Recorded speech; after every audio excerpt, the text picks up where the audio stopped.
Hello my dear students, trigonometry पूरी cover करने के बाद अब स्टार्ट कर देता हूं एप्लीकेशन ऑफ ट्रिग्नोमेट्री। और उसका भी कोई क्वेश्चन स्टार्ट करने से पहले आपको मैं आज वो पार्ट बता दूं जो आप अगर सीख गए तो उसके बाद किसी क्वेश्चन में वेरी लाइकली कोई गलती नहीं होगी। और इसमें प्रॉब्लम यही है कि स्टूडेंट्स गलत फिगर बना देंगे और गलत फिगर बनाने के बाद टीचर उनको सर्कल करके और उसके बाद यू विल बी अवॉर्डेड 0, कुछ नहीं मिलता, आपकी सारी मेहनत बेकार हो जाती है।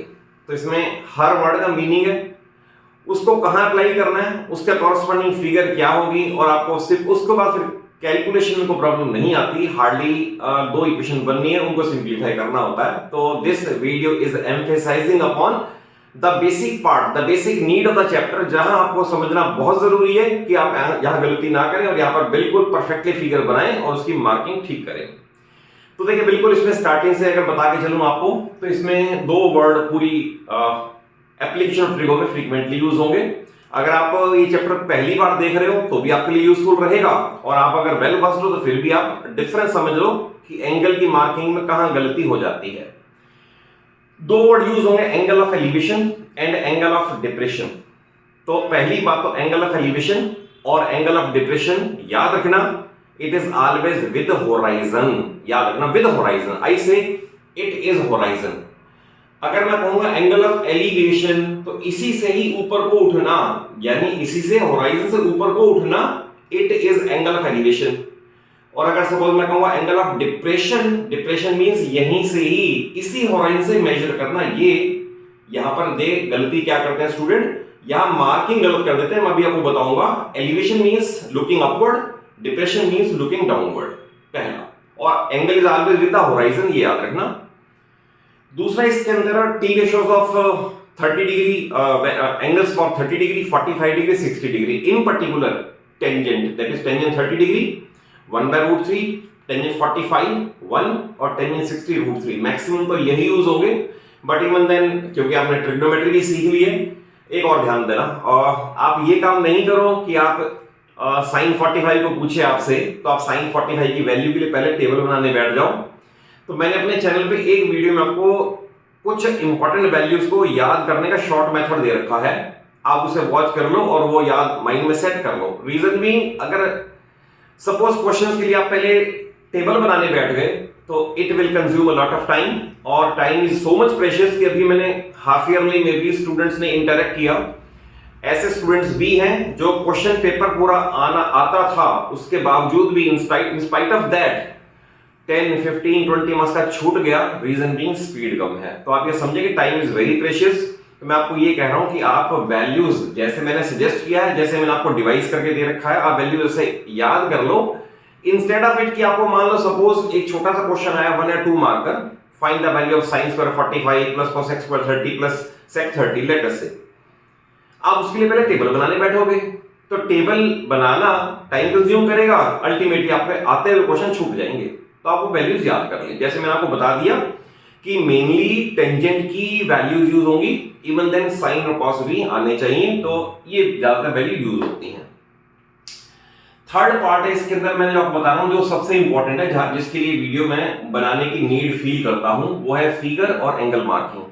यहां बहुत बड़ी गलती हो जाती है और क्वेश्चन बेकार हो जाता है। इसके अंदर फिगर में मैं आपको एक एक एग्जांपल सारा दे रहा हूं कि किस तरह की फिगर कब बनेगी, तो आप उसको नोटिस कर लें। एक रात एक आराम से बैठे, एक रजिस्टर पेन लेके बैठे, और आपको जो मैं टिप्स देता हूं आप इन फिगर को टिप्स के साथ नोट कर लें, and then you revert me back कि आपको इनसे कितना बेनिफिट हुआ, क्या आपको इनको देखने के बाद आपके क्वेश्चन अटेम्प्ट हो रहे हैं या नहीं हो रहे, और अगर नहीं हो रहे तो I am always a question for you. चिंता ना करो, हर तरह का क्वेश्चन मैं आपको अपनी वीडियोस में कवर करके दूंगा, बट पहले बेसिक सिखाना बहुत जरूरी है, जहां से आपकी गलतियां होनी ही बंद हो जाएं and you are awarded full marks. देखिए, इसके अंदर अगर सपोज मैं फिगर 1 से स्टार्ट कर रहा हूं, देखिए इस तरह की फिगर में अगर लैंग्वेज ऐसी हो, from the top of a house, पहली बात ये अंडरलाइन कर लिया करो कि आपकी पोजीशन क्या है। From top of the house it means आप हाउस के टॉप पे खड़े हो, आप वहां पर पेन रख लो। आप जैसे सपोज ने कहा है from the top of a house, ये आपकी पोजीशन है P। Angle of elevation and depression of top and foot of tower opposite to it are देखो ध्यान से, हर वर्ड का मीनिंग है। Angle of elevation and depression of top and foot, इसका meaning है जहां आप खड़े हो सामने वाली बिल्डिंग का टॉप तो आपसे ऊपर है और बॉटम नीचे है। Angle of elevation and depression of top and foot of a rock और mountain opposite to it are, तो ये फिगर बनेगी, सामने टॉप और रॉक जो भी नाम दिया वो ए बी है, और एंगल ऑफ एलिवेशन ये हॉरिजॉन्टल लेवल है, एलिवेशन लेट अस से 30 डिग्री आपने यहां मार्क कर दिया। एंगल ऑफ डिप्रेशन यहां मार्क मान लो 60 डिग्री दे दिया। अगर जो आप अभी बता रहा था स्टूडेंट गलती करते हैं, यहां 60 डिग्री मार्क कर देंगे और सारा क्वेश्चन गलत हो जाएगा। इसने कहा ये एंगल ऑफ डिप्रेशन, तो आपको बता रहा हूं angle with the horizon, horizon ये 60 डिग्री। इवन देन आप ऑल्टरनेट एंगल इक्वल करके भी काम कर सकते हो, बट 60 की मार्किंग यहां नहीं करनी, it will be absolutely wrong. तो ये फिगर तब बनेगी कि जब आपको जहां आप खड़े हो from the top of a house, angle of elevation and depression of top and foot, तो ये फिगर आप ध्यान रखना, ऐसी फिगर बनेगी। इसके बाद तो आप टेंजेंट 45 टेंजेंट 30 वैल्यू पुट करके आप मैक्सिमम को आता होगा, नहीं तो आप इस वीडियो के बाद मैं आपको NCERT and a lot of extra question आपको मैं अपनी वीडियोस में कवर करके दूंगा, रेस्ट एश्योर्ड, और each and every type of questions आपको मैं कवर करके दूंगा। देखिए फिगर नंबर 2, अब इस तरह से कैसे ये फिगर कब बनती है? अगर सपोज ये कहें from the top of a rock या from the top of a mountain, तो आप यहां खड़े हो, यहां from the top of a mountain और रॉक। अब लैंग्वेज आएगी angle of depression of top and foot of a tower opposite to it are. ध्यान देना, angle of depression of top and foot, यानी जो सामने बिल्डिंग है उसका टॉप या फुट दोनों आपसे नीचे हैं। Angle of depression of top and foot of a house या rock opposite to it are, तो आप ये मान लें यहां से ये होराइजन से एंगल ऑफ डिप्रेशन एक ये है, एक ये है, ये सीधा आप ज्वाइन करोगे ही, तो angle of depression that is यहां से भी डाउनवर्ड देखना है, यहां से भी डाउनवर्ड देखना है। और इसमें भी एक चीज ध्यान रखना, कई बार लेट अस से वर्ड रिस्पेक्टिवली आप भूल जाते हो अप्लाई करना, और एंगल देखिए 30 डिग्री और 45 डिग्री। अगर सपोज आपने यहां 45 और ये 30 मार्क कर दिया, ये फिगर को सर्कल हो जाएगा and zero will be avoided. No need to say कि इसमें इस फिगर में एंगल स्मॉलर है 30 डिग्री है और ये लार्जर है 45 डिग्री है, तो दैट इज इसमें टेंजेंट 30 अप्लाई करोगे, इसमें टेंजेंट 45 अप्लाई करोगे, तो डिजायर्ड रिजल्ट आ जाएगा। इंपॉर्टेंट क्या है? इंपॉर्टेंट मैं आपको बता रहा हूं, ये है angle of depression of top and bottom of a house opposite to it, दोनों ही नीचे की तरफ है, तो ये फिगर बनती है। ओके, थर्ड केस देखें, ये बहुत इंपॉर्टेंट है, बहुत इंपॉर्टेंट है, ऐसा क्वेश्चन एनसीईआरटी में भी है। इसमें है from a top of lighthouse in the sea, मान लो ये लाइट हाउस है, आप इसके टॉप पे यहां आपकी पोजीशन है। Angle of depression of two ships, अब इसमें एक वर्ड आएगा, अगर वो वर्ड ध्यान नहीं दिया तो सारा क्वेश्चन जीरो है। Angle of depression of two ships on same side of it, underline करना, same side of it, on either side of it are 30 and 45 degree respectively. उसके बाद जो क्वेश्चन पूछा होगा, तो कहां एक डिफरेंस आया कि दो ship on same side of it, यानी जहां लाइट हाउस है दोनों शिप एक ही तरफ हैं, तो ये शिप S1 और शिप S2 ये तब फिगर बनेगी जब दोनों same side of light house हो। तो बट अगर एक वर्ड में चेंज कर तो बाकी सारा क्वेश्चन सेम रहे कि angle of depression of two ships on either side of lighthouse, तो either side of lighthouse obvious है, ये मान लो एंगल ऑफ डिप्रेशन तो आपको पता ही, हाँ मार्किंग करोगे। ये शिप S1 अगर उसके ईस्ट की तरफ है तो शिप S2 उसके वेस्ट की तरफ है, on either side on same side. इसकी जगह ये फिगर बनाओगे तो जीरो, इसकी जगह ये बनाओगे तो भी जीरो, कुछ नहीं मिलेगा। तो याद रखना ऐसा क्वेश्चन एनसीईआरटी में भी है, एक वर्ड का डिफरेंस है, two ships on same side of और टू शिप, या ये बोल देते हैं two ships due south of it, but due south कहें या ड्यू नॉर्थ कहें सेम साइड तो हुआ, बट ऑन आइदर साइड कहेंगे तो फिर एक शिप इधर माना जाएगा एक उधर माना जाएगा, और उसके बाद क्वेश्चन प्रोसीड करना तो ठीक होगा। इसमें 30 और 45 आप इंटरचेंज कर सकते हो, ऑप्शन है, इसमें ऑप्शन नहीं होती। यहां बहुत स्टूडेंट, क्योंकि over the period of such a long time मैंने बच्चों को देखा बहुत गलतियां करते हैं, वही आपको मैं अपनी वीडियो में दे रहा हूं ताकि आप वो गलतियां ना करें और आपका क्वेश्चन 5 मार्क का क्वेश्चन जब गलत हो जाता है तो बहुत दुख होता है स्टूडेंट को भी और टीचर को भी कि 5 मार्क का क्वेश्चन में 0 अवार्ड हो गए। देखिए इसमें सपोज दे दिया 45 और 30, अगर सपोज इसमें आपने यहां 30 और यहां 45 मार्क कर दिया, यहां 30 और यहां 45 मार्क कर दिया, again circle will be marked and cross 0। Reason being इस ट्राइंगल का, लेटर से ये जो भी ट्राइंगल है इसका ये एक्सटीरियर एंगल है, एक्सटीरियर एंगल इंटीरियर से बड़ा होता है क्योंकि एक्सटीरियर एंगल थ्योरम ये बोलती है कि exterior angle is equal to sum of other two interior. तो हाउ इट कैन बी 30 डिग्री, नो नीड टू से बड़े वाला एंगल यहां मार्क होगा, छोटे वाला यहां मार्क होगा। उसके बाद फिर आपको जैसे ही प्रोसीड कर रहे हैं टेंजेंट 45 टेंजेंट 30 एंगल की मार्किंग का बता रहा हूं, इन पर्टिकुलर इस वाले में स्मॉलर एंगल यहां पर, लार्जर एंगल यहां पर होगा, यहां गलती ना करना। एक ऐसा क्वेश्चन एनसीईआरटी में भी है, from a point on the ground angle of elevation of bottom and top of a statue placed on pedestal. ये एनसीईआरटी क्वेश्चन ऐसा ही है, ऑलमोस्ट लैंग्वेज सेम है, आप ध्यान रखो। आपने जो पॉइंट ऑफ ऑब्जर्वेशन है पीयू ग्राउंड पे है, यहां पर क्या दे दिया, एंगल ऑफ एलिवेशन यानी ऊपर की तरफ, angle of elevation of a statue placed on top of a pedestal. ये मान लो पेडेस्ट्रल है, पेडेस्ट्रल मींस प्लेटफॉर्म, प्लेटफॉर्म के ऊपर स्टैच्यू रखा हुआ है। उसने कहा है angle of elevation of bottom and top of statue. तो बॉटम दैट इज ये बॉटम है स्टैच्यू का, लेटर से ये आ गया 30 डिग्री सपोज, और यहां से ही angle of elevation of top of statue is 60 degree, तो मान लो ये आ गया 60 डिग्री। फिर उसके बाद कभी पूछेंगे हाइट ऑफ पेडेस्ट्रल, कभी पूछेंगे height of statue, one thing will be given, दो इक्वेशन बनेगी, सॉल्व तो हो ही जाएगा, बट एंगल ऑफ एलिवेशन। अब इसमें एक पॉइंट बड़ा इंपॉर्टेंट है कि अगर सपोज ये कहे a boy is observing, a man is observing, या from a point on the ground, तो आप ये मान लो जो पॉइंट ऑफ ऑब्जर्वेशन है वो P की फॉर्म में यानी पॉइंट की फॉर्म में आप ग्राउंड पे ही लेके चल रहे हो। बट कुछ क्वेश्चन में ये दे देंगे अ बॉय 1.2 मीटर टॉल या a girl 1.1 metre tall is observing. तो अगर मान लो उसकी हाइट दे रखी है ना तो फिर ये फिगर नहीं बनेगी। From A point on the ground और अ मैन इज ऑब्जर्विंग और अ बॉय इज ऑब्जर्विंग और अ गर्ल इज ऑब्जर्विंग, तो object is to be taken as point object, मैंने आपको लिख दिया पॉइंट ऑब्जेक्ट। बट अगर हाइट ऑफ ऑब्जेक्ट गिवन होगी तो उसको भी कंसीडरेशन में लेना पड़ेगा और उसके अकॉर्डिंग ही फिगर बनेगी। तो आपको मैंने ये बताया कि अगर एनसीईआरटी जैसा क्वेश्चन है, angle of elevation of top and bottom of statue, यानी दोनों के लिए टॉप और बॉटम दोनों के लिए ऊपर की तरफ ही देखना है angle of elevation from a point, तो P पॉइंट है, तो इस तरह की फिगर में जरूर ध्यान देना। देन 6th केस ये वाला है, ये भी बहुत इंपॉर्टेंट है।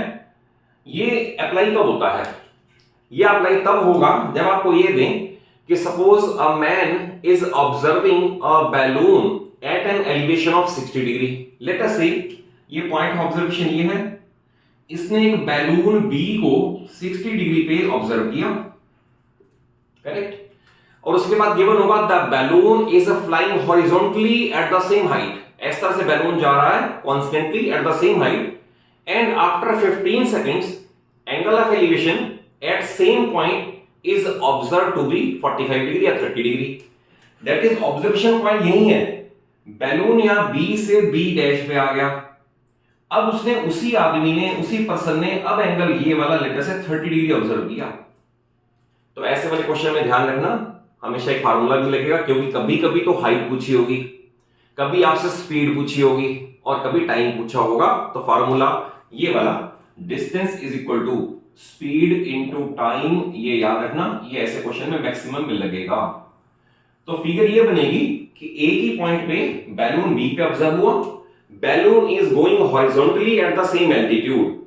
अब उसी पॉइंट पे खड़े होके बैलून जब और दूर चला गया तो obviously angle of elevation down हो जाएगा, तो डाउन होके देख दिया 30 डिग्री। तो उसके बाद या तो ये पूछ सकते हैं कि डिस्टेंस ट्रेवल्ड बाय बैलून, या आपको डिस्टेंस दे देंगे तो पूछेंगे स्पीड ऑफ बैलून। तो ऑब्वियसली इस फार्मूले से किलोमीटर पर आवर मीटर पर सेकंड का भी ध्यान देना। यूजुअली ऐसा नहीं होता, बट कुछ क्वेश्चन में क्या है, एरोप्लेन वाले दे देंगे क्वेश्चन, आपको ये दे देंगे it is flying at an altitude of 3600 metre और टाइम दे देंगे आफ्टर 15 सेकंड्स। फिर बाद में बोलते हैं find speed of aeroplane in kilometre per hour. तो ये आप 9th में पढ़ चुके हो, फिजिक्स का पार्ट है, मैं फिर रिवाइज करवा दूं। जब भी आपको किलोमीटर पर आवर को मीटर पर सेकंड में चेंज करना हो तो मल्टीप्लाइंग फैक्टर है 5/18, और इसका उल्टा दैट इज अगर मीटर पर सेकंड को किलोमीटर पर आवर में चेंज करना हो, किलोमीटर पर आवर में चेंज करना हो तो 18/5 से मल्टीप्लाई कर देना। तो जो स्पीड आपकी पहले मीटर पर सेकंड आ रही थी वो किलोमीटर पर आवर में भी चेंज होगी और तब फुल मार्क्स मिलेंगे। अगर कहा है find speed in kilometre per hour, और one of the most important type जो बैलून में, एरोप्लेन में, रॉकेट में, one object which is flying at constant altitude, और दो आपको टाइम के गैप पे आपको दो एंगल ऑफ एलिवेशन दे रखे हो, गारंटीड है यही फिगर बनेगी। इससे ही सॉल्व करना स्टार्ट करोगे। एक ये क्वेश्चन है, ये है a road is let us say 100 metre wide, two poles of equal height are standing on either side of it. Suppose ये रोड है तो एक पोल इधर है, एक पोल इधर है। रोड 80 मीटर वाइड या 100 metre wide, two poles of equal height are standing on either side of, इधर भी और इधर भी एक एक पोल इक्वल हाइट के हैं। फिर आगे देखा होगा from a point in between on the road, in between doesn't mean mid point, from a point in between on the road angle of elevation of top of these towers are, दो angle दे रखे होंगे 30 और 60 suppose. ये आपने इसको भी h मानना है तो ये भी h मानना है, और angle of elevation late us say ये 60 डिग्री है, लेट अस से ये 45 डिग्री है। और अगर ये सपोज 80 मीटर है ना, आप किसी एक साइड पे x मान लो तो remaining will be 80 - x। Obvious है, दो बार इक्वेशन बनेगी, एक बार x को एलिमिनेट कर दो या h को एलिमिनेट कर दो। कैलकुलेशन आप जानते होगे, नहीं जानते तो आई एम विद यू, मैं आपको नेक्स्ट वीडियो में वो भी सारा सॉल्व करके दिखा दूंगा। तो ये तब बनती है जब रोड की विड्थ दे रखी हो, उसके बाद two poles of equal height on same on either side of it, और दोनों का एंगल ऑफ एलिवेशन दे रखा हो, तो इस तरह से फिगर बनेगी। ये गलती ना करें फिगर बनाने में। Then one of the most important, ये भी 5 मार्क का क्वेश्चन है। इसमें ये है from a point 100 metre above the lake. ये ध्यान रखना, इसमें वर्ड रिफ्लेक्शन, रजिस्टर में नोट कर लो, रिफ्लेक्शन वर्ड आएगा तो यही फिगर बनेगी। और इसमें लॉ ऑफ रिफ्लेक्शन फिजिक्स का जो है वो जरूर लगेगा, दैट इज इमेज उतनी ही पीछे बनेगी प्लेन मिरर में जितना कि ऑब्जेक्ट आगे होगा। दैट इज प्लेन मिरर में यही होता है ना कि image is form as far behind the mirror as the object is in front of it. तो फिजिक्स की वीडियोस भी मेरी सारी हैं, आप उसमें characteristics of image form by plane mirror देखें, बिल्कुल क्रिस्टल क्लियर आपको समझ आ जाएगा कि प्लेन मिरर की क्या क्या इमेज की कैरेक्टरिस्टिक्स हैं। तो इसमें अगर ये आए from a point 200 metre above the lake angle of elevation of a cloud, इसका मतलब आप सबसे पहले तो आप लेक का लेवल बनाओगे। लेक का लेवल आपने मान लिया ये वाटर का सरफेस है, लेक का लेवल है, सबसे पहले ये बनाओ। उसके बाद पॉइंट जो है ना, जो ऑब्जर्वेशन पॉइंट है वो है 200 मीटर अबव द लेक, यानी जो आदमी ऑब्जर्वेशन वाला है वो यहां खड़ा है, P is the point of observation. अब इसने का angle of elevation of obvious है ऊपर की तरफ, कहां से, विद होराइजन, तो आप होराइजन लेवल बना लो। इसने कहा कि क्लाउड का एंगल ऑफ एलिवेशन 30 डिग्री है, और उसके बाद लाइन क्या होगी, and angle of depression of its reflection in the lake. इसका मतलब जो वाटर सरफेस है ना, it is acting as a plane mirror. Plane mirror से जितना ऊपर ऑब्जेक्ट क्लाउड है, आप उतना ही नीचे क्लाउड का रिफ्लेक्शन C' बना दो। क्लियर है मेरी बात? मैं ये कह रहा हूं ये वाटर लेवल है which is acting as a mirror. जितना C आपने ऊपर दिखाया, लेट अस से 10 सेंटीमीटर है तो यहां से 10 सेंटीमीटर ही नीचे चले जाओ और फिर लिख दो let C' is the image of C, cloud की इमेज C' है। अब उसके बाद क्या दे रखा है, and angle of depression of its reflection in the lake, यानी आप खड़े वहीं पर हो बट आपने रिफ्लेक्शन डाउनवर्ड, कहां से, विद होराइजन। तो आपने यहां से विद होराइजन ये देखा 60 डिग्री है ये वाला। फिर पूछ सकते हैं find the height of cloud above the lake, यानी आपसे ये पूछा हुआ है, ये कैपिटल H। और ये याद रखना as per law of reflection या as per characteristics of image form by plane mirror, जितना आप ये H मार्क करोगे ना उतना ही नीचे यहां तक भी H मार्क कर देना, फिर गलती हो ही नहीं सकती, क्योंकि यू आर अप्लाइंग लॉ कि इमेज उतनी ही दूर बन रही है जितना दूर आगे ऑब्जेक्ट है। One of the most important question cover कर लेना। वैसे मैंने पहले एक वीडियो दी थी जिसके अंदर मैंने कुछ 5 मार्क का question last year board exam से पहले दी थी एक वीडियो, जिसमें कुछ 5 मार्क का क्वेश्चन इंक्लूड किए थे, एग्जाम्पलर के भी थे क्वेश्चन। अगर आपने if you are well versed तो आप वो वीडियो देख लो, आपको 5 मार्क का क्वेश्चन नियरली 8 और 10 क्वेश्चन उस वीडियो में कवर्ड है, सारे इंपॉर्टेंट है। बट ये वीडियो फॉर बेसिक्स है, जो सीखना ज्यादा जरूरी है क्वेश्चन करने से पहले। ओके, देन क्वेश्चन ये 9th, देखो ये फिगर कब बनती है? ये तब बनती है अगर हम ये कहें a 1.2 metre tall girl is observing top of a mountain at 60 degree या 45 डिग्री या 30 डिग्री सपोज। तो हम ये लिखेंगे कि let A B is girl and it is 1.2 metre height.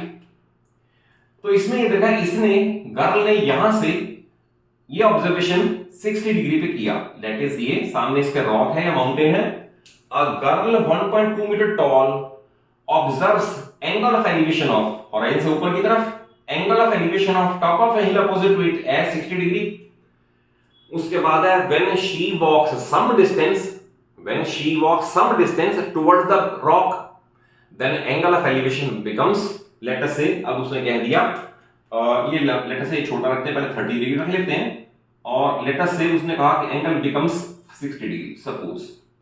Question ये पूछ लेंगे find the distance she walked.